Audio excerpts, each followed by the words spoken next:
I am so conservative. Rationalize in my head. These are things I read. And I'm going to talk about Willow Creek. Okay. Willow Creek, a few years back, had invited... remembered at the time when Will Rogers said, I don't belong to any organized religion. I'm a Baptist. Yeah. I am so conservative. If you didn't jump to conclusions, you might not get any exercise.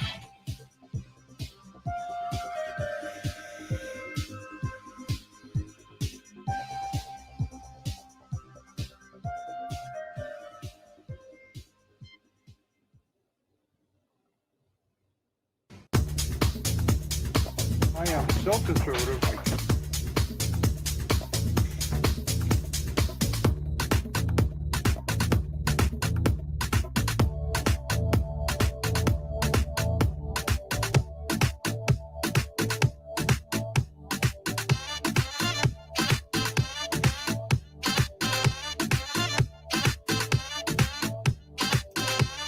I am so conservative. And welcome to the Unknown Webcast. In our increasingly politically correct trigger warning culture, it's necessary for our viewers that are here for the first time that we give them a trigger warning. I really am so conservative I can't turn left even when I'm driving. I'm also theologically conservative. This includes I want to know and believe what is true, and I'm willing to change my beliefs if you can present compelling evidence. So if you're easily offended, this is not a safe space for you. Today's December 22, 2020, and this is broadcast number 220. Look at all those twos and zeros, Ron. Wow. Joining us on today's Unknown Webcast is Agustin Astacio from Healing X Outreach. Today, we hear from former JW on Holy Day celebrations. My name is Don Vino. I'm president of Midwest Christian Outreach, Inc. in Wonder Lake, Illinois, which produces the Unknown Webcast. And our senior researcher, no longer COVID profiler, although he may have to restart that little task. Just never know. Our co-host is Ron Hensel, who will introduce the sponsors of today's webcast. And here is Ronnie Baby. Now, do you think that happened just by accident? All those twos in a row, 12, 22, 2020, program 220. Sounds like a conspiracy to me. What do you think? I don't have a theory on that. Well, greetings from sunny Florida, where the palm tree came out, saw its shadow, and now we have 12 more months of summer. Our sponsors for this week's webcast, our sponsor, singular, is World's End Theology Outlet, your one-stop resource for half-baked heresies, dubious doctrines, and other ideas whose time has gone. World's End Theology Outlet. And our guest on today's webcast, insert name here, has no connection whatsoever to any of the satirical content on the Unknown Webcast, hereafter known as the webcast, although we probably will not mention it again. The satirical content includes any and all commercials, end credits, puns, smart remarks, or anything else that might fall under the definition of satire. In the meantime, Midwest Christian Outreach Inc. bears no liability for or responsibility for anyone's opinions regarding this satirical content. This is a legal disclaimer from the law firm of Dewey, Cheatham, and Howe. Just, I actually insert name here. That should be Gus Astacio. So he's not connected. He's off the hook. He's just completely off the hook. I mean, he might be connected to something, just not to the satire. None of those things. So if you really like our webcast, or if it annoys you and you just want to inflict it on someone else, to ensure your continued access to this program, please go to midwestoutreach.org, click the yellow donate button, and contribute as you feel led. And don't forget to subscribe to us on YouTube. Don't forget. Don't forget. Please don't forget. In fact, be the first to actually use that. No. So I want to start off with a little story here, and then I want to ask Gus to give us a bit of background, because he is a former Jehovah's Witness, and that's what Healing X Outreach is about. X is for X Jehovah's Witness. But some years ago, I had a phone call from a Jehovah's Witness who said, "My name is Craig, and I am one of Jehovah's Witnesses." So there I knew he was a Jehovah's Witness because he had the language down right. And he explained that he had some questions and would like to talk with us. His wife, he said, had agreed to come and meet with us, but she would only come once. So can we get her out? Now that told me that he was inclined to be leaving the organization already. As it happened, we had scheduled a time to meet the day after Christmas. Christmas is big for us. My wife Joy was born on Christmas Eve, and that's her name is Joy. So we had to tear through the house at the end of Christmas Day to remove all vestiges of Christmas, because we knew Jehovah's Witnesses view Christmas as a pagan holiday, and we didn't want to have that as an offense in trying to communicate the gospel. So we just took everything down. Now, as it ended up, it took a period of time, which I explained before we came on air, but the whole family ended up coming to the faith. It was a joyous occasion for all of us. And it was the best Christmas present we probably could have had, actually. But as a former Jehovah's Witness, when you were Jehovah's Witness, why was Christmas, Easter, other stuff, even birthdays, as far as we know, are evil, to be shunned and not practiced? How did the Watchtower communicate that, and why did you believe them? Well, I know with when you're a Jehovah's Witness, you're pretty much ignorant of your past history, because to be perfectly honest, the Watchtower Society in its early origins was pro-Christmas. Charles Taze Russell, the founder of the Jehovah's Witnesses, was they had Christmas celebrations. They even had written about the validity for Christmas. And early on, Judge Rutherford, they had Christmas celebrations at Watchtower headquarters.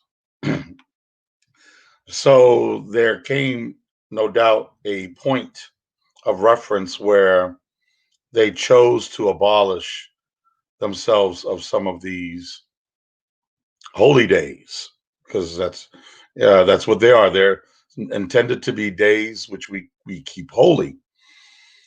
And they had no problems with all the pageantry of Christmas as being part of a holy day.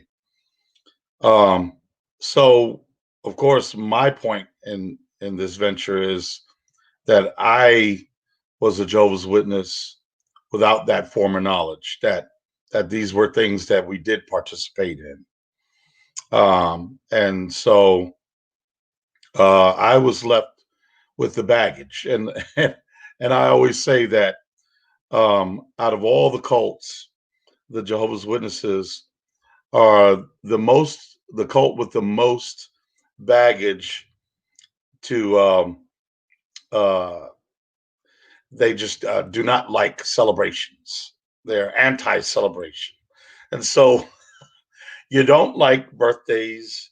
You don't like I think the only thing that we were left with as a Jehovah's Witness, and that soon got abolished when I was growing up as a Jehovah's Witness, was we had oldies festivals where we would all dress up at like 1950s, 1960s oldies gear, and get out the songs and play pretty much karaoke with certain songs and dress up as oldies.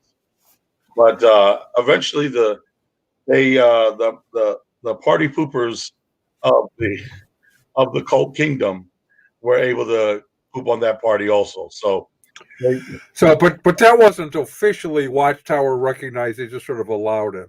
Yeah, they allowed it, and then they abolished it because it became the issue of having too large of festivities. So it's there's a guy named, maybe you've heard of him. His name was H.L. Mencken. He was a newspaper columnist, pundit of the early 20th century. He was famous for criticizing Puritanism and characterizing it as the haunting fear that someone somewhere may be happy. And of course, whole books have been written to debunk that the Puritans were not against happiness or having a good time or partying. They actually drank beer, Oh but heavens! well, of course, good water was hard to find too. Don't forget. Um, but it's like it sounds like Mencken's quote more aptly applies to the Watchtower Society Yes. based on your description. I mean, is this still going on, do you think? Are they, I mean, I know things change, but are they still pretty much against most celebrations, or maybe? Yes, they are. They are. Really? Yes. We used to have events where, as congregations, all the youth could come and have a nice camping. We would all camp together. Anything just to have some kind of festive moment, and then they eventually found a way to abolish them. And the excuse to abolishing them is that the gatherings were too large. They're And they super were spreader events. Yeah, they were. Yeah, exactly. spreading happiness. Spreading, so you need social distancing. Yeah, happiness can be too contagious too. It's like, I would imagine that they're probably loving COVID right now. The organization. Now, to me, there was back in the 70s a stealth witness. I don't know what to call him. He wasn't actually. He was a member of the Jehovah's Witnesses who actually lectured on psychological problems within the Watchtower Society. He was a psychiatrist. Jerry Bergman. Okay, I forget. He used to. I never learned. I might have learned his real name, but the only materials I ever saw were under this assumed name. And he was talking about how, in his opinion, I think, Jehovah's Witnesses have a higher level of psychological issues than the average person. And now he was a member, but they didn't know he was doing this. So at some point he must have stopped. I mean, after a while, I would think I should probably stop doing this because it might not be. I would have a hard time justifying it biblically, pretending to be a member of the society. He was not, in his mind, he was trying to help people. He ended up, I think, having Jehovah's Witnesses as his patients. So do you resonate with that when you hear that story? Like this is like mental illness inducing. Absolutely. The environment. I believe it is. It has something to do with what you mentioned earlier about Puritanism. There is this propensity for Jehovah's Witnesses that feel that they have to abolish any joy in order to reach a point of reverence or holiness.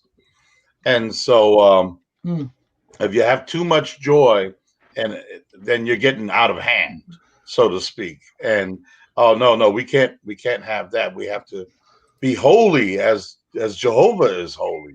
So they don't sing "I've got the joy, joy, joy, joy down in my heart." They don't sing that. Ron Jerry Bergman has a book that he was out in 1991 as the first edition. Why are so many Jehovah's Witnesses mentally ill? Okay. So it was on Jehovah's Witnesses and mental health. And if we didn't have a healthcare professional or a mental health care professional like him telling us that so many were mentally ill, I mean, most of us wouldn't know it. I mean, let's face it, the Jehovah's Witnesses are not a huge percentage of the population. But if they're disproportionately affected, then that's interesting information. You don't see that in Mormonism, do you? Or do you?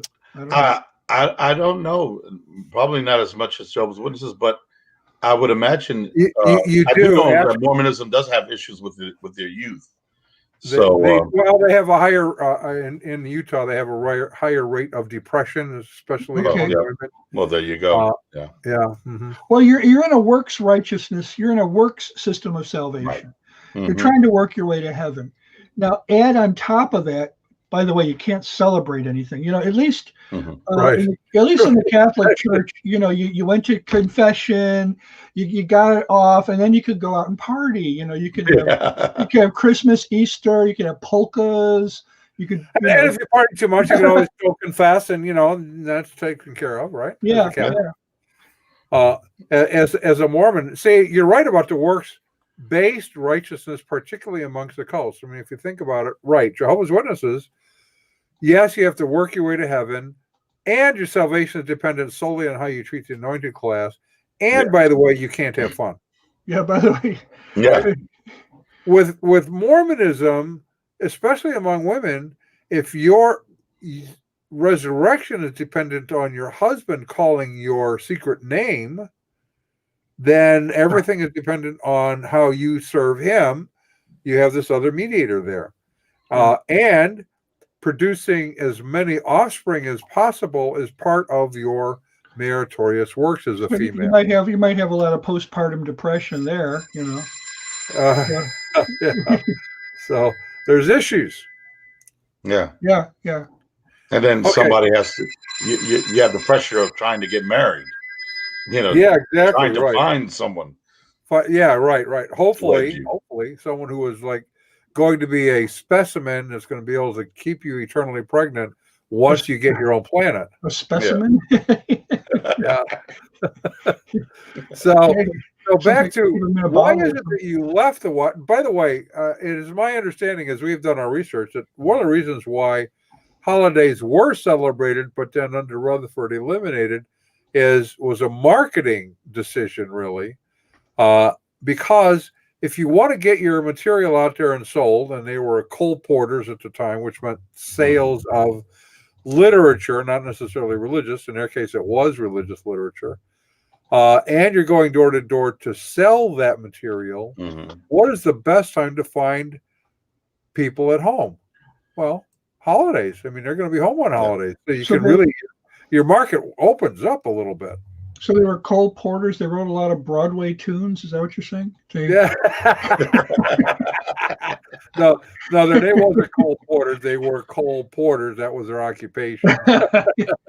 See, but most people today have no clue what a coal porter is, Right, it's someone who sold literature door to door. It could be encyclopedias or Bibles were pretty popular, religious tracts and material.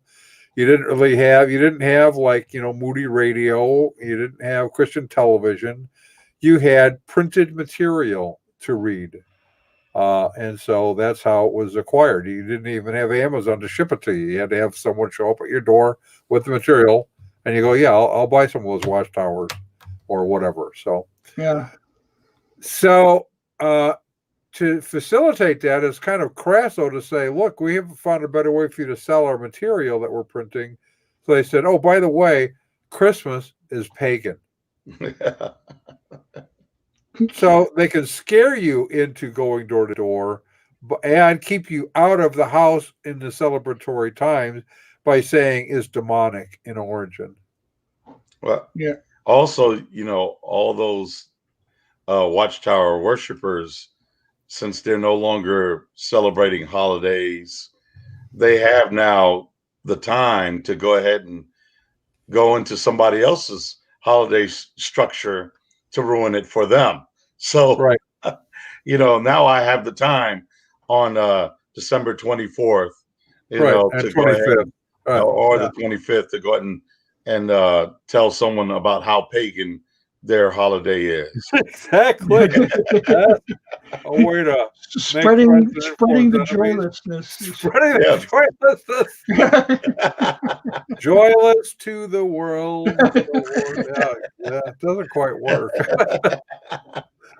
So, what sparked your leaving the Watchtower, number one, and then how did you come to the conclusion about Christmas, Easter, and other things? What is it that caused you to think about leaving the Watchtower? First question. Well, I mean, for the Jehovah's Witness who becomes the next Jehovah's Witness, at least for me, it was coming to the knowledge that Jesus is more than just a creature, an angel. So once I came to the conclusion that Jesus was and is God in the flesh, that he is almighty, that he is omniscient, he is omnipotent, and all the omnis, then it becomes much easier to realize that why these other events are so important, why these holy days are so holy, because no longer am I now belaboring a creature, but I'm actually worshiping the King. So one of the things that comes up in some of these discussions, when someone is a former Jehovah's Witness, they could be a walkout, or they could have been asked to leave by the Watchtower Society, and in a sense asked to leave.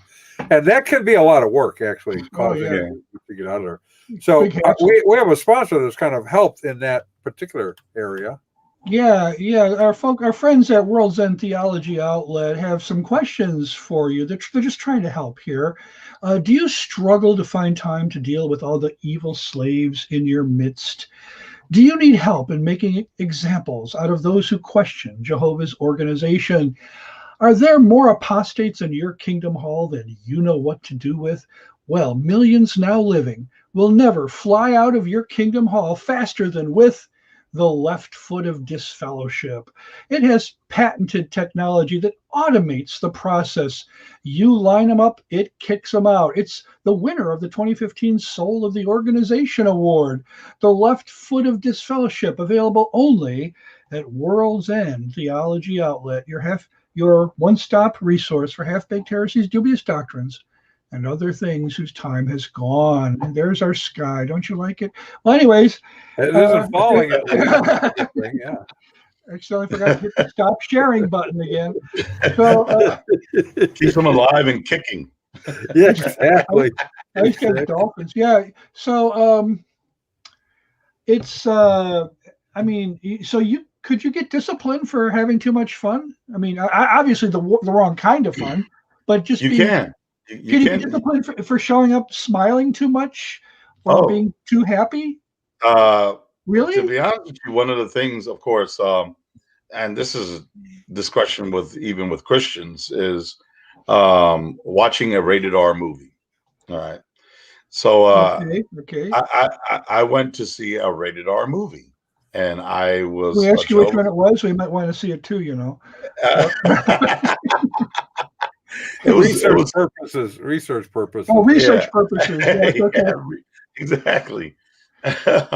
And my wife, who was not my wife then, was someone I was dating, went with me, and she was afraid that we would get caught by one of the Jehovah's Witness elders. Yeah, they might be in the first row up there. Yeah, you know? exactly. And they might turn around and guarding, see. making sure no one's coming. Of course, they're really just researching, you know. Yeah. Okay. My defense to her was, well, if they're in the theater when we're in the theater, then we can ask them, what are they doing in the theater? So now you were allowed to go to G-rated, right? Yeah, you can go to G-rated, PG-rated movies. Yeah, but I mean, there just with anything, there is some discretion, even for Christians, about what they're going to watch. You know, what if it was a documentary on the problems with the Watchtower? Could you go to that one? Probably. Well, no, you could. I mean, you definitely couldn't watch anything that was critical of Watchtower material.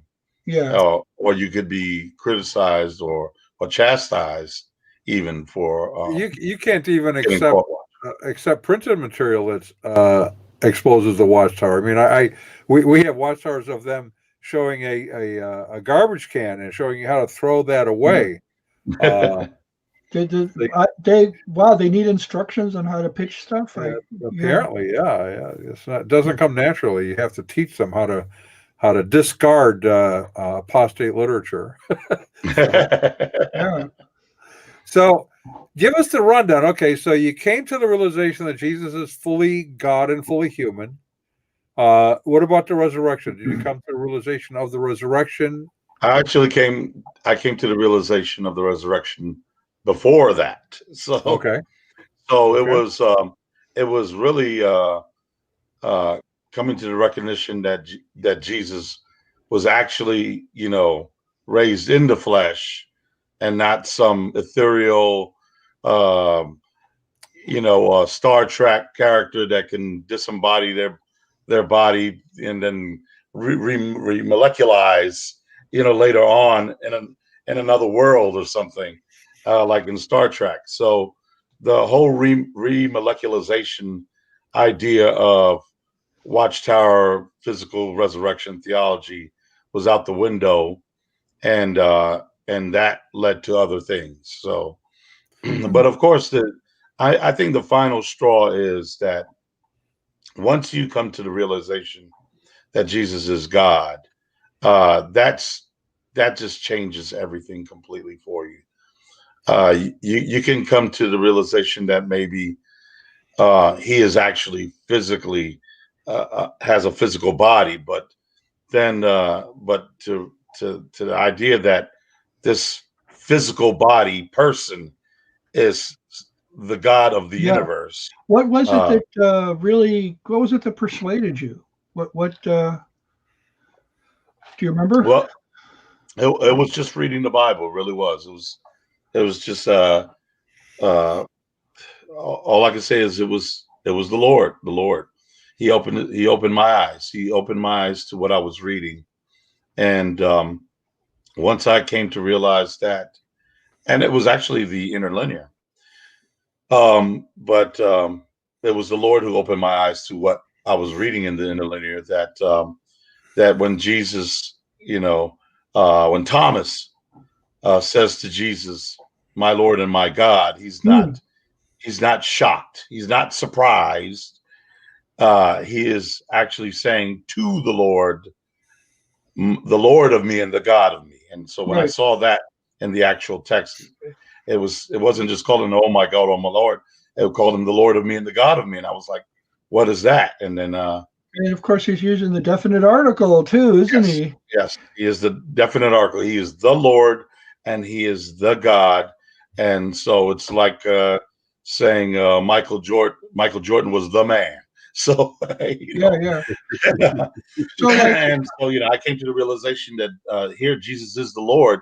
Now I couldn't exactly with any great precision explain that in a orthodox Trinitarian sense, but I was getting the gist of it enough that it moved me to recognize Jesus was the Lord and is the Lord. so you had you come across that verse as a Jehovah's Witness before, or No, do yeah, really? it's funny is that well, here I have a New World Translation right here, Uh-huh. and you got to also understand that their translation changes a lot of things. So first of all, they give you an explanation, and you accept that explanation. So at the time, I think the explanation of that text was that, well, it's "Oh my God, oh my Lord," and you don't question that. You don't question it. Yeah, Uh, it's like OMG. yeah, Um, yeah, basically. Yeah, he's being sacrilegious, but it's okay. yeah, Right. For an Orthodox Jew to go and, and OMG. and as Walter Martin said, then Jesus turned around and said, "Blessed art thou, O blasphemer." Uh, Yes. yeah, Yeah.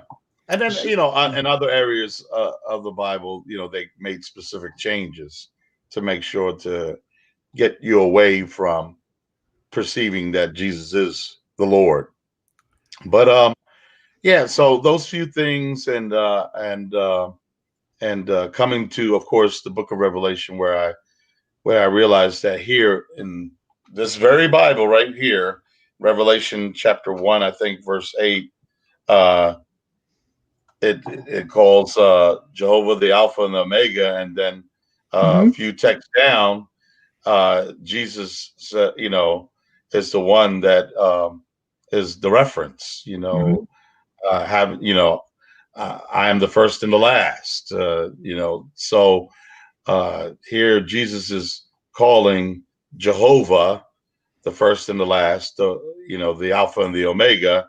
And I had to come to the conclusion, wow, Jesus is Jehovah. Now, how that is explained with any specificity, it clarified itself later on, because I came to realize, of course, that the name Jehovah was a name that applied to all three persons. It applies to the Holy Spirit. Jehovah is also the Father, and Jehovah is the Son. So that would explain why Matthew says to baptize in the name singular of the Father, the Son, and the Holy Spirit, because they share that name. Yes. Mm-hmm. Yeah. So you came to the realization the resurrection was true. You came to the realization, and it was physical, that Jesus was fully God, and you called on him for salvation. Yeah. But how do you get to the place of deciding your opinion, your view of whether or not is it okay or even helpful to celebrate Christmas and or Easter? Just because he was born doesn't mean it's something that should be celebrated. The first century Jews, for example, didn't celebrate individual birthdays. So where does that come from? Is it pagan? Was it something Constantine ordered? All of those kinds of questions. Right. How do you answer that? Well, first of all, Christmas, what does it mean? It is Christ's Mass, and what is Christ's Mass all about? So the conclusion is, of course, Christmas was all about the nativity of our Lord. That is that God was a babe, that God manifests himself in the flesh of a child.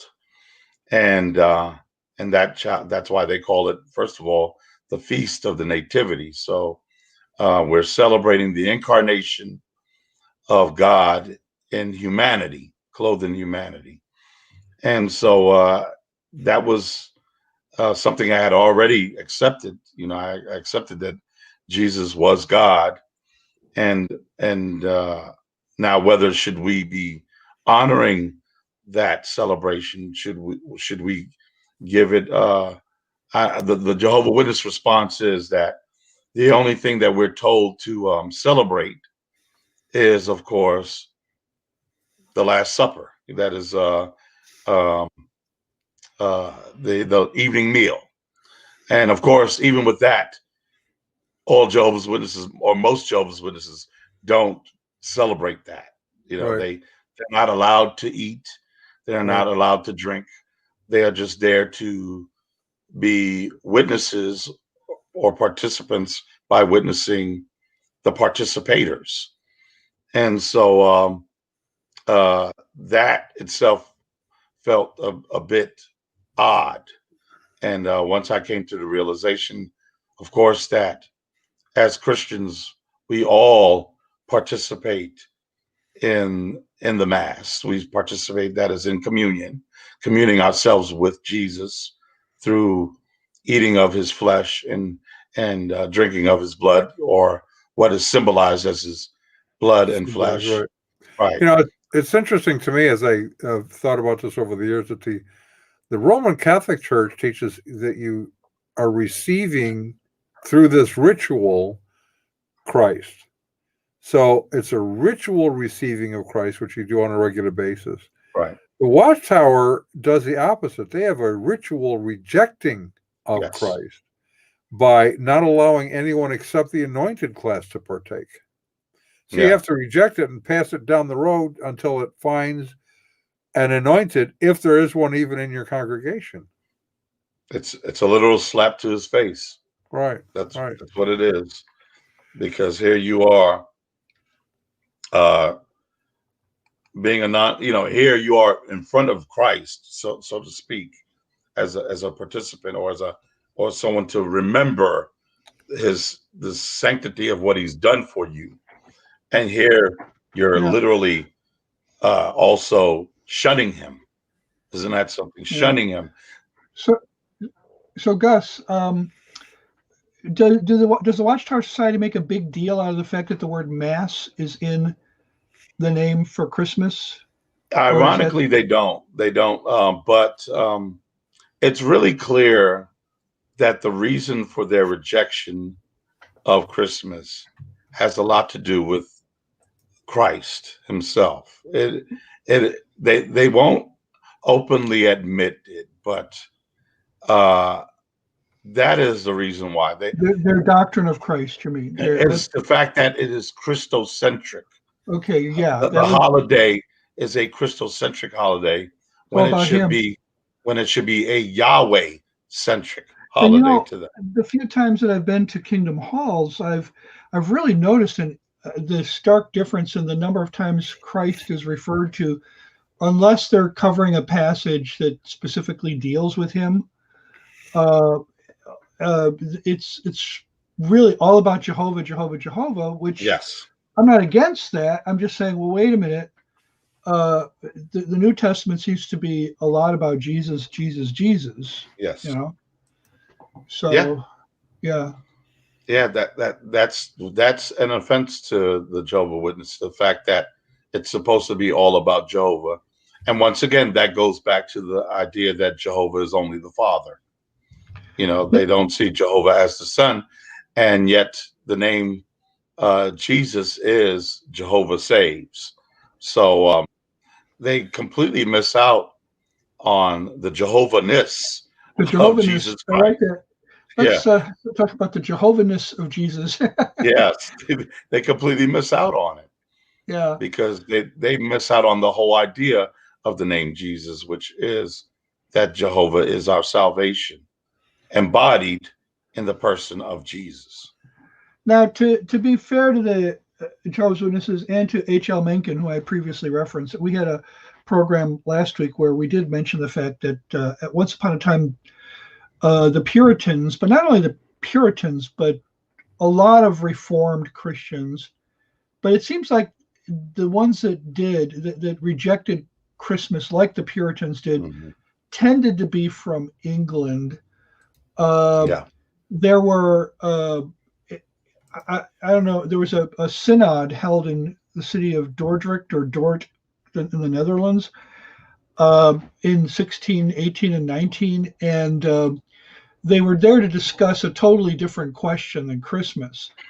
But once all of the delegates went home from the Synod of Dort, they had a section of the conference strictly devoted to the Dutch church. And they issued some directives to the Dutch churches. One of them was that the Dutch churches shall observe, in addition to Sunday, also Christmas, Easter, Pentecost the following day. And they actually listed others like the Feast of Circumcision and the Ascension. So this is interesting because a lot of Reformed Christians, a lot of people think that all Reformed churches are against the celebration of Christmas and other holidays.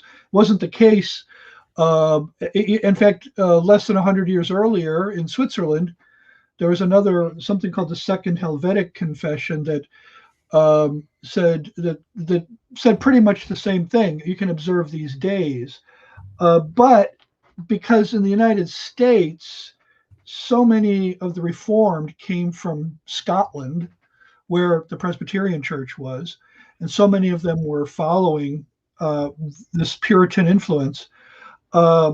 It wasn't really until about 1860 that North American Reformed churches began to shed this dislike of Christmas. I think they began to realize that just because you celebrate this extra day doesn't mean you're going to revert back to the Catholic Church, much less paganism. And it's been the case that people remain in their Protestant denominations, even if they celebrate Christmas. They saw their Lutheran friends were celebrating it. Why not us too? So then, but ironically, it's right at that time that a guy named Charles Taze Russell comes along. And well, he celebrates it though, doesn't he? Yes. And even how long did it take for Jehovah's Witnesses to finally decide we're not going to celebrate this Christmas anymore. It was a good judge, a good old Judge Rutherford. I mean, he celebrated for a time, but eventually he got and I think it had something to do with his whole wanting to divest himself of Charles Taze Russell. So he wanted to take the organization into a whole new direction, and part of that direction had to involve getting rid of the holidays. He wanted to explore strange new worlds. Yes. Well, several things happened at the time after Rutherford came over. Is there was this idea that Russell was still running the organization from beyond the veil. Mm-hmm. They had started almost worshiping Russell as a messianic kind of a figure. And so it was kind of cramping the style of Rutherford. Mm-hmm. So Gus is, I think, right. He was trying to take the organization in a different direction. He wanted to beef up its marketing areas, best trying to find people at home, obviously it's holidays.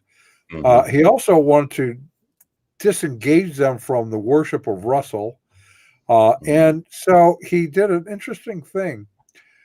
He decided that the office of the Holy Spirit was now over, and he was fulfilling that role. Oh, really?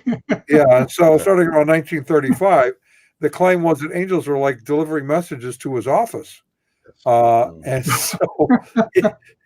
so that's where you're getting all of the new light and new information is angels are delivering information to him. Now, what we also know is that they had this idea that God lives in the Pleiades. That was from Russell. And, he doesn't really know everything. He knows a lot of stuff, but he has to have angels help him keep informed. And so he would send angels from the Pleiades to see what we're doing and then go back and report in. And that's like a 3-day round trip. So sometimes Joy and I kind of, because, we like satire and we like making fun of silly stuff, would say, if we leave now, we don't talk about it, we just leave. By the time they figure out we're gone, we'll be back and they won't know where we went. And so they won't be able to tell Jehovah. I always, when I was early on, when I started reading stuff that was based on Watchtower material, I noticed these references to the Pleiades. It's a cluster of stars. Right. Is it in which constellation? The one that the hunter, I forget.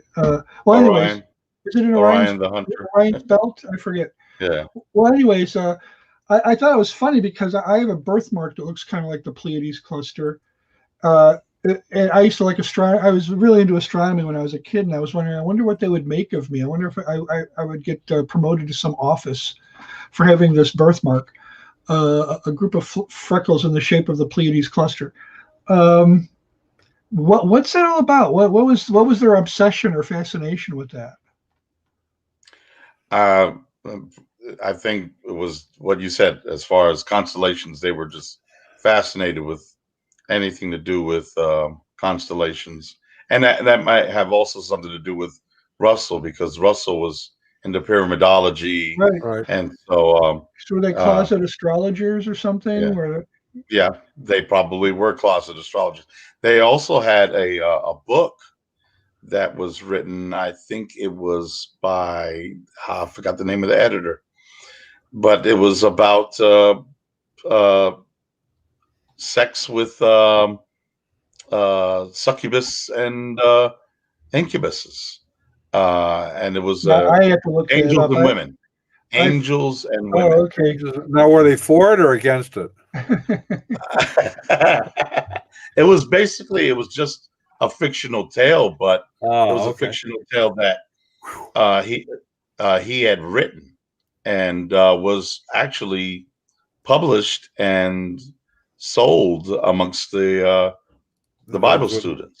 Yeah. Wow. They were Bible students then, but angels and women was something that they had. They never. It didn't, make huge press, but it was something that they had published. Well, they've had odd things in the past. Of course, they had miracle wheat, and they were opposed to tin pots and pans as being Yeah. But they also had a problem with hairstyles and that sort of thing. Yeah, we Yes. don't hear. We Mm. don't. They still do. In fact, our friends at World's End Theology Outlet, they pointed this problem out. And you know what the problem is. The problem is that men's hairstyles have gone downhill at your Kingdom Hall. And the reason for that is misunderstandings arising from the revision of the New World Translation. Well, here is the solution. Grease your head with classic New World Translation hair oil. Once again, you can say, with oil, you have greased my head, according to Psalm 23, verse 5, in the New World Translation of 1984, based on the old light of the original New World Translation. You know, the one that the Apostle Paul used. Get classic New World Translation hair oil only at World's End Theology Outlet. So, and share it with your friends when you do. So That's how I keep my hair down, yeah, grease your head. I grease it. You grease your head. Yeah, exactly. That New World Translation revision oil. So let's go back to our Christmas/Easter. You thought, okay, it's okay. He was born of a virgin. He was fully human and fully God. That is indeed something to celebrate. And so celebrating the birth or the incarnation, celebrating the incarnation should be acceptable to God. But why the Christmas holiday? How did you come to the conclusion? Because I know that you celebrate Christmas now. How did you come to the conclusion that it's actually okay and it's not originated in paganism? Well, I'll tell you, I started out actually, and I'm still closely affiliated with good friends within the Lutheran Church. And so I learned about Advent and the season of Advent being closely related to the Christmas story. And of course, Advent means coming. So what we find in Christmas is it's really through learning about Advent and actually learning about all of the Christmas holiday. And what I mean is that Christmas holiday is not just a single day.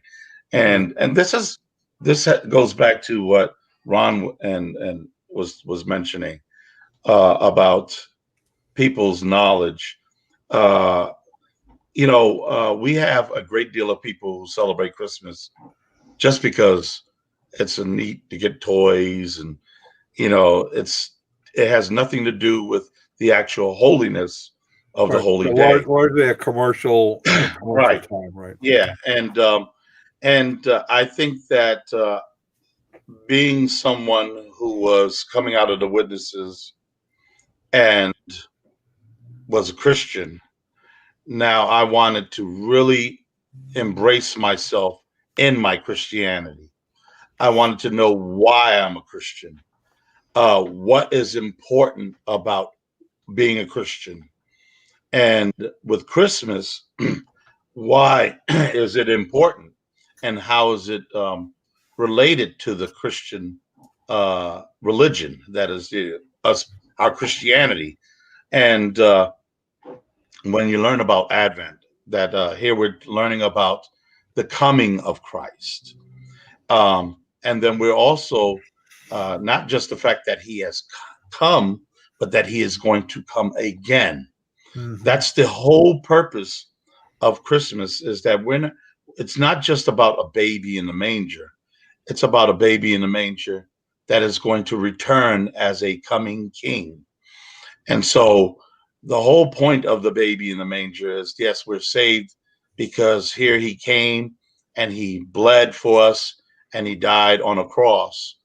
But we're also celebrating the fact that he is going to return for us again. So in the Christmas feast, we learn all that we need to know about Jesus and about we as Christians and why we're here and what we're looking forward to seeing again. Right. And so Christmas is not just about one day. It's an entire gospel story that we receive, and that is something that, of course, being a former Jehovah's Witness, it just boggles my mind, and it really leads me to love Jesus even more every time we have Christmas. But then again, also every time we have the Christmas feast in our religious Sundays. Sunday. Why do we celebrate Jesus on Sunday? Well, Sunday is about the resurrection. So we are constantly being reminded, just like the Old Testament Jews. The whole Old Testament story was about remembering, and we are constantly being reminded and remembering why we are Christians and the Christ that we so adore. And that's very often we get engaged in traditions, but we don't recall why the traditions are important or what they're leading us to. So, and I'm going to be speaking on that in my church in the near future, actually.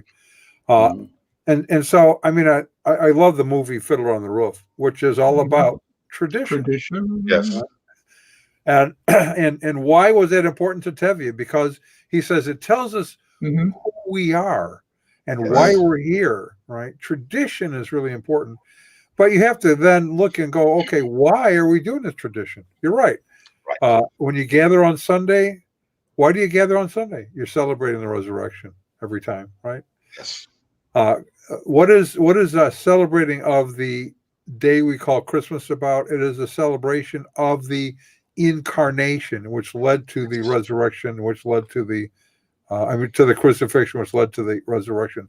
They're all tied together, those traditions.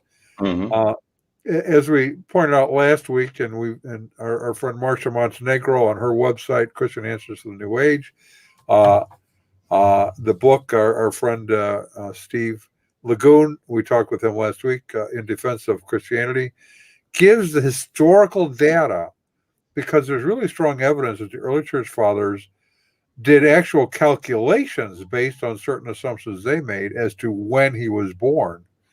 So the claim, for example, that it's tied to Saturnalia is probably the reverse. It is more likely that Christians were celebrating the birth of the Lord at that time of year already when Saturnalia began. Yes.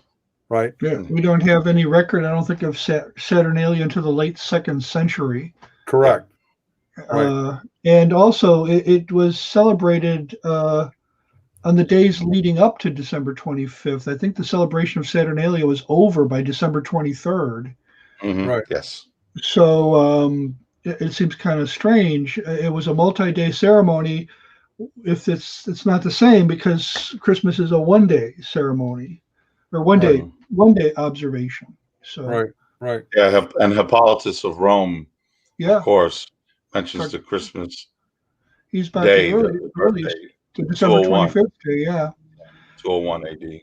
Now, Chrysostom mentions it in 386 or so, and he says that they found out about it 10 years earlier, and he talks about people who were saying this is some newfangled thing, we shouldn't be doing it, and he argued against them. He said, he says apparently he believed it came with very good credentials. The people who were vouching for it, were very credible to him. And so it's interesting, because if it took that long for that feast to reach Constantinople from wherever Hippolytus lived, and I forget where he did, it was there. It just wasn't everywhere yet. Right. Yes. Yes. But it was definitely there pretty early in church history. So. Right. So, so here we go again, and we seem to keep running up against this wall. Ron and I have this kind of fun discussion, because I often say for most people, history started about 18 minutes ago. They just don't have any grasp of history. And we see that working itself out in our culture today. Most of the people who are, say, under the age of 25 have no grasp of history in the 1990s or even early 2000s. It's just not there. That's a problem, especially when you get in these kind of discussions, because you're looking at 2,000 years of history to answer this question. And we see this surfacing in a number of areas. So it isn't just Jehovah's Witnesses, although they're big offenders of disconnecting from history. It is culture at large. And so we look at Christmas and they go, okay, we're celebrating this tradition, because it is a tradition, largely because of the commercialization. Well, that's not a good thing, because you've lost the entire focus of why the tradition is here. Secondly, you have those naysayers, and as Ron pointed out, they even had them early on, right? That we shouldn't do it.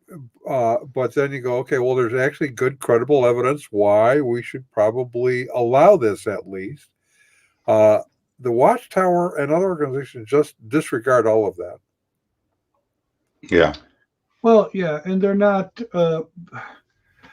It's kind of like, I don't want to get political here, but you might compare it to a similar situation in which there's a lot of data out there, but the powers that be choose to focus on one small set of data and then impose their ruling on the whole population as a result of it, in spite of what the majority of the information is telling them.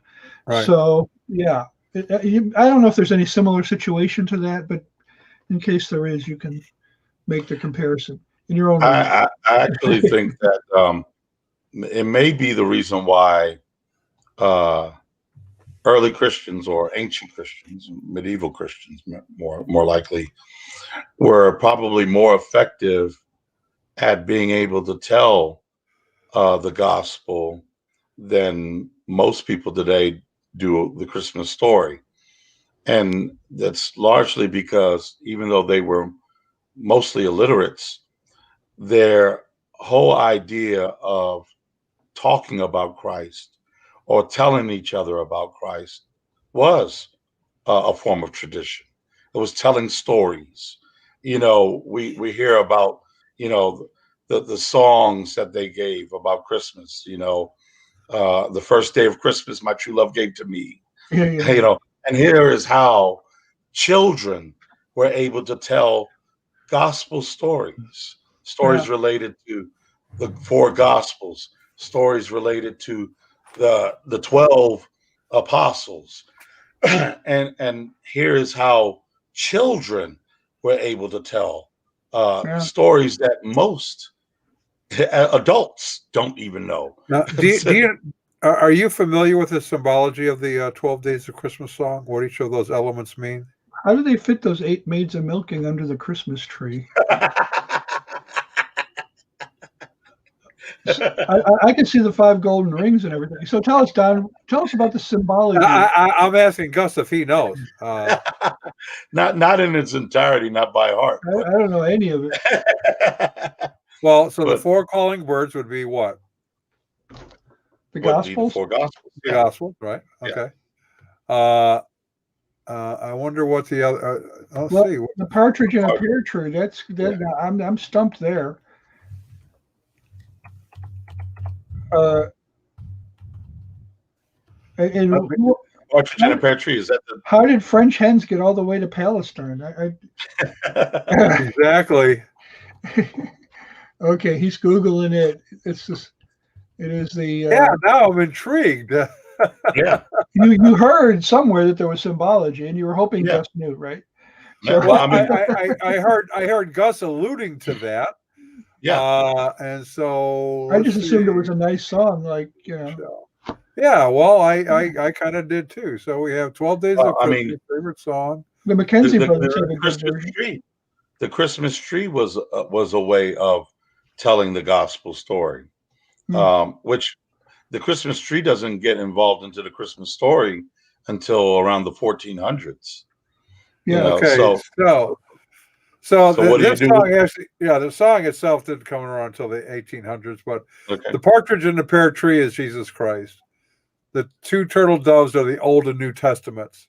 The Mhm. three French hens are faith, hope, and charity, the theological virtues. The four calling birds are the four gospels or the four evangelists.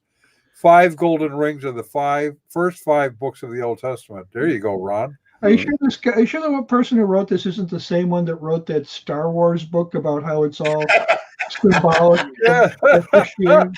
No, Yeah. no, he's given kind of history because it's actually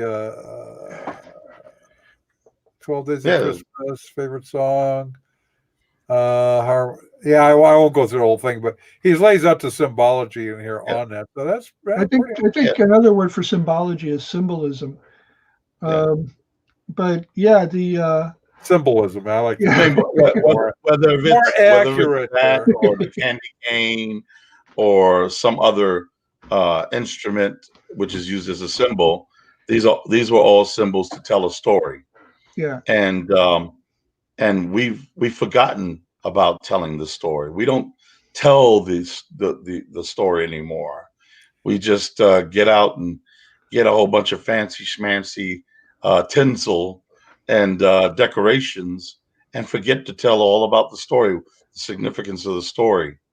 But the story was much more significant to a day where it was a lot more darker, yeah. where you didn't have anything but a lamp actually to light your way. So, That's right. I think that just like the whole purpose of the Christmas tree was that as they say, and it was in the 1400s. It was in Germany where it was dark, and they cut down a tree and they did the old story of how the tree represented the tree in the garden. Hmm, And of course, the tree in the garden didn't look like the fir trees that we have now, but probably in not. Germany it would. And they decorated that tree, and they said, "Well, ain't that a pretty old tree?" Basically, let's Yeah, bring that indoors. So they started bringing a tree that was all about the tree in the garden indoors, and then finding new meaning into it, a more Christocentric meaning, so that the tree represented not only the tree in the garden, but the tree that Jesus died upon, and that Jesus is, of course, the one who's going to be fashioned with gold. We're going to be in streets of gold, and so they fashioned the trees with gold and silver, and all of these things then had a Christian significance, and they were more significant, no doubt, to everyday peasants who could not read, and now we're able to give gospel story behind something because of symbology.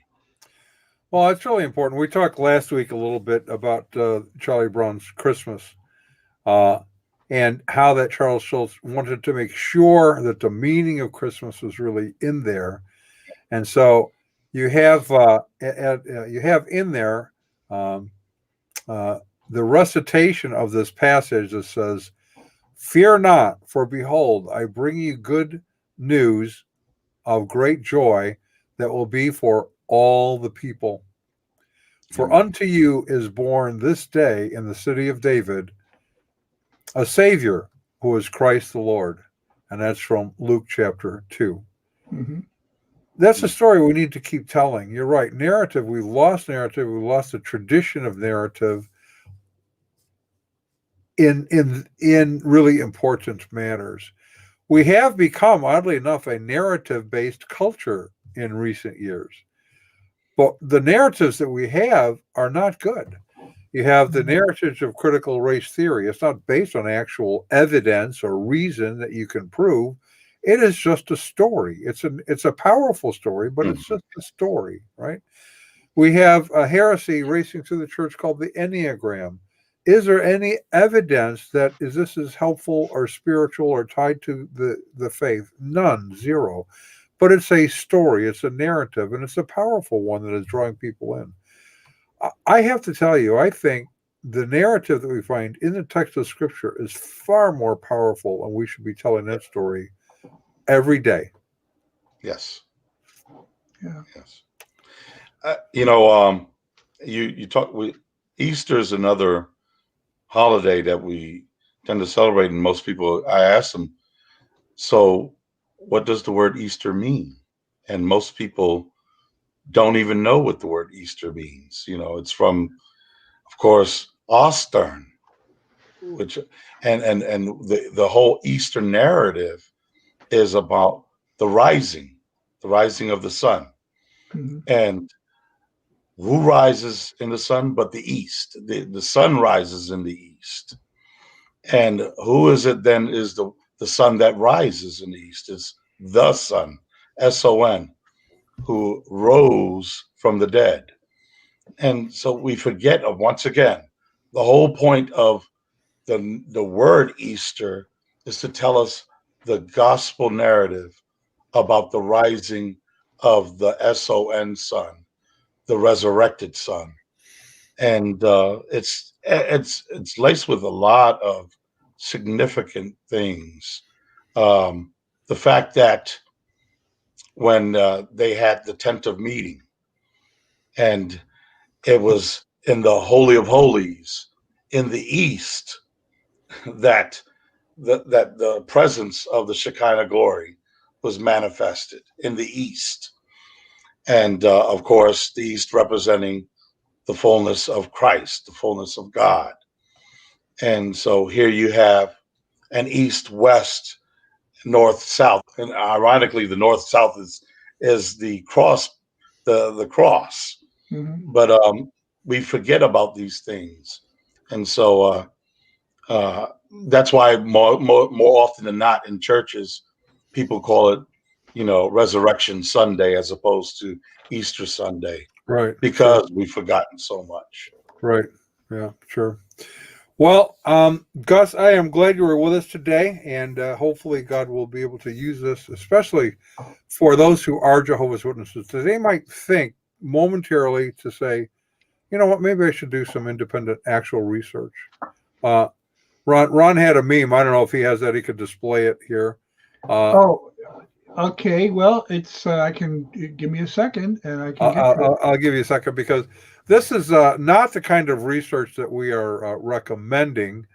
Not encouraging it, no. Not encouraging it. Yeah, it's something I came across, but it's very descriptive of what goes on.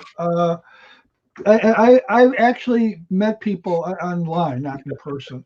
I've actually encountered individuals, I assume members of the Homo sapiens species, who said they did their own research. Well, what does it really mean? Well, I did means really I watched.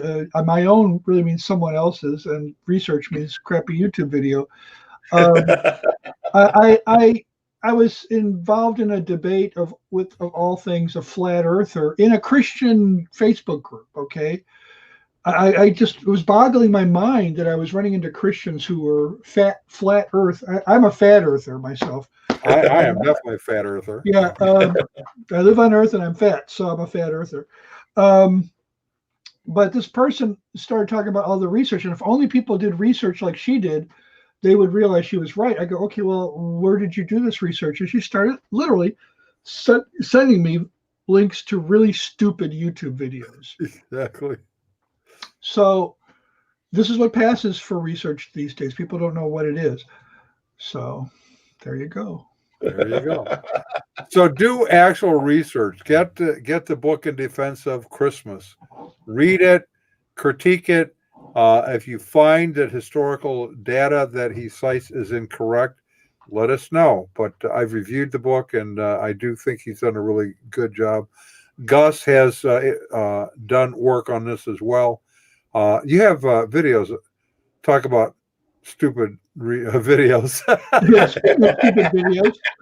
But stupid YouTube videos. But you do actually No, cite the good information YouTube in there, don't you? Yes, yeah. Whenever I do a particularly a lengthy video, I make sure to cite all my resources. Yeah, that's So a sign of a good video. So it is, and it's really important. But but it isn't about this time that we need to end our stupid video. I If, beg to differ. if Ron, if you would kind of walk us out of here. I differ to beg, I guess. All right, our resident cult leader profiler is Neil before me. Our wardrobe manager is See How It Fits You. Our culinary services comes from Chef Ham and Cheese. Our tinfoil hat provisioner is Just In Case. Our Jehovah's Witnesses coverage is provided by Armageddon and D. Opposer. Our Mormon Archives manager is Polly Gummas. Our Liberal Denominations Bureau Chief is Lucy Goosey. Our transgender issues coverage comes from Ben Hur, our special correspondent for cults based on the Hindenburg disaster and flying turkeys. OD Humanity, our fact-checking supervisor is Yolik Pulling. Our technical assistance comes through Mercury Research.